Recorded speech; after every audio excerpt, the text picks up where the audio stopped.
What's up everybody, welcome to my channel. In this video today, I will be sharing with you how you can schedule your embassy appointment after you have applied for your visa using the DS-160 form. But before I get into this video, I'm asking you for a small favor. Can you hit the subscribe button and help me get to 1,000 subscribers? Because I know I saved you a couple bucks. So with that said, let's get right into this video. Once you're on the website, you'll be landed on this page. So here you're going to select your visa type, whether it be a non-immigrant visa applicant or an immigrant visa applicant. So here I'm going to select non-immigrant because in my previous video, that's the application that I did. So I'm going to select this, then scroll down to locate your country. Now, if you went to this link directly, right, as ais.usa visa info.com, right, it will take you to the generic page. However, if you just Google how to schedule visa appointment in your country, then it will automatically pick up which country you're from, right, and it will take you to a different page. So I'm going to search for Jamaica. So here I'm just going to select Jamaica. So if you just Google how to apply for a US visa application, then it will take you to the correct page depending on your location. Now to know which location you're in, you will see this, it's using JM for Jamaica. You can read all this information. However, we're going to scroll down to the section that says continue because you already applied for your visa, right? And here it's directing you to the DS-160 form. So here I'm going to select continue, scroll down again, select create account, scroll down. Now please select the condition that best applies to you. Here you have 5 different options to choose from. So in my case, I am a citizen or resident of Jamaica or the Cayman Islands, and I have completed the US non-immigrant visa application DS-160 form, and I need to apply for a visa. So this is the option that you'll be selecting if you're a Jamaican. So I'm going to select this, then select continue. Scroll down again. So for a given name, I'm going to specify Miguel again. And for a surname, I'm going to specify Garcia. Then specify your email address. And then confirm your email address. Remember guys, please ensure you type and not copy and paste. Specify a password. And ensure you confirm the password. Now this is exactly why I say you need to retype the password and not copy and paste, because I made a typo there and I made another one there. Scroll down, select I agree to the terms. Then specify your phone number. Scroll down and then select this option that says I have read and understood the privacy and terms of use. Then select create account. Now to activate your account, you need to follow the instructions provided in the email that was sent to the email address. Now if you have made an error in your email address, you can select update email address, right? So I'm just going to head over to my Gmail account now. And here I have the don't reply email. So I'm just going to click this link to activate my account, right? Now select continue. Now please note that the information entered must match the applicant passport and DS-160 number application.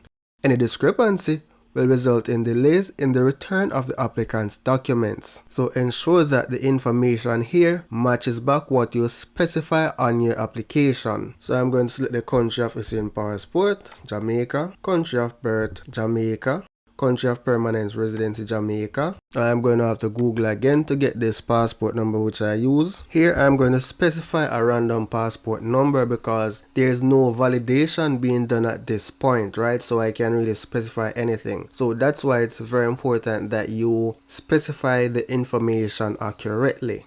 Now also keep in mind that you can use the same portal to schedule appointments for other individuals. Now you see, you can go out and start a business by doing this as well, because now you know how to apply for the visa and now you know how to schedule the appointment. Now here you need to specify the DS-160 number. This is the same application number that I spoke about if you need to retrieve the application. So if I take a look back at the video, it is this number here. This is your application ID. So let's go back to the portal, specify the DS-160, scroll down, right?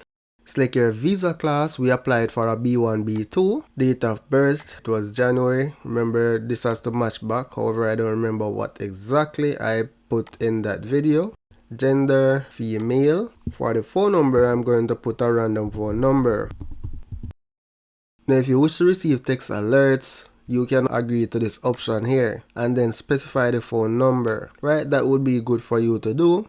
Now, here they're asking, were you previously issued a visa to enter the United States? In my case, yes. However, if I specify this information, they're going to ask me some other things, so I'm going to select no for the sake of this video. Is the applicant traveling from another country other than the Cayman Islands and Guantanamo Bay to apply for a visa in Jamaica? I'm going to select no. Here, just select create applicant. Review your information. I'm going to select yes. Check all statements that apply. Within the last 12 months, was Garcia refused a US visa in the same visa class for which they're applying now? None of the above apply. Now select confirm. As you can see, you can add other applicants. So I'm going to select no. So if you're applying for a visa for your spouse as well, then you could select add another applicant.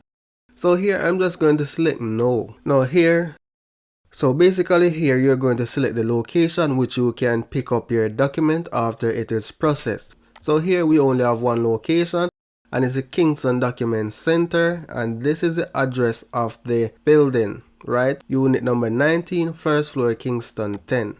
Name of authorized person.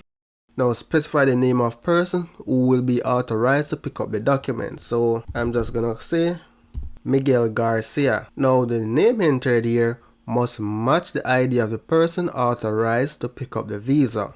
So again, this is where you can apply for visas and schedule appointments on their behalf. So I'm going to ensure that I put Miguel Garcia name here. So when she goes to pick up the document with her ID, she doesn't have any challenges. So I'm going to select continue. Now here is where you make your payment. You can pay by cash or you pay by a credit or a debit card. Now this has to be a Visa or a MasterCard. Now to save yourself from the hassle, it's easier that you use the credit or debit card, right? So you can borrow a friend's card, send them the money, and then you use that card rather than select the option to pay by cash. I've never done it, but I know the card is just seamless. And as you can see, the first appointment available is September the 27th. Now, after you have paid the application fee and you have selected your initial date, you can always come back and check for dates when they're available, because somebody may cancel their appointment, right? And then that date becomes available.